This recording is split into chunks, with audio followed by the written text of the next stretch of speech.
ಹಾವೇರಿ ಜಿಲ್ಲೆಯಲ್ಲಿ ಅಗ್ನಿ ಅವಘಡ 40 ಎಕರೆ ಕಬ್ಬು ಬೆಳೆ ಸುಟ್ಟು ಭಸ್ಮ. ಹಾವೇರಿ ಜಿಲ್ಲೆಯಲ್ಲಿ ಸಂಭವಿಸಿದ ಅಗ್ನಿ ಅವಘಡದಲ್ಲಿ ಸರಿಸುಮಾರು 40 ಎಕರೆಯಷ್ಟು ಕಬ್ಬು ಬೆಳೆ ಸಂಪೂರ್ಣವಾಗಿ ಸುಟ್ಟು ಭಸ್ಮವಾಗಿರುವ ಘಟನೆಯೊಂದು ನಡೆದಿದೆ.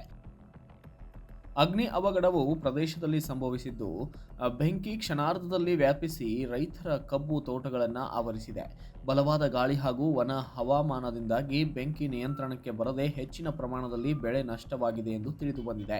ಈ ಅವಘಡದಲ್ಲಿ ಅನೇಕ ರೈತರು ಲಕ್ಷಾಂತರ ರೂಪಾಯಿ ನಷ್ಟ ಅನುಭವಿಸಿದ್ದು, ಬೆಂಕಿ ಹಚ್ಚಿದ್ದ ಕಾರಣ ಇನ್ನೂ ಸ್ಪಷ್ಟವಾಗಿಲ್ಲ.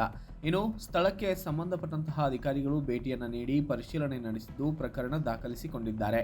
ಪೀಡಿತ ಅನ್ನದಾತರಿಗೆ ಸರ್ಕಾರದಿಂದ ತಕ್ಷಣ ಪರಿಹಾರ ನೀಡಬೇಕೆಂದು ರೈತರು ಕೂಡ ಒತ್ತಾಯಿಸುತ್ತಿದ್ದಾರೆ.